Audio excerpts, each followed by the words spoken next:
Hello guys, in this video I'm going to show you how to add companions to the birth plan on the Pregnancy Plus application.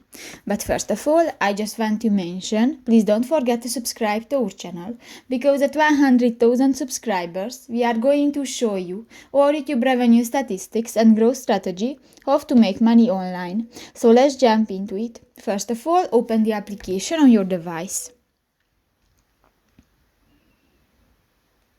New, click to the Me button next to the Baby option at the lower side of the screen.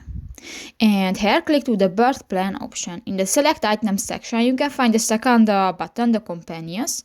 Click that and here you can select different options. For example, I don't want to any students or other hospital staff in the room, or I would like to have a doula with me during labor.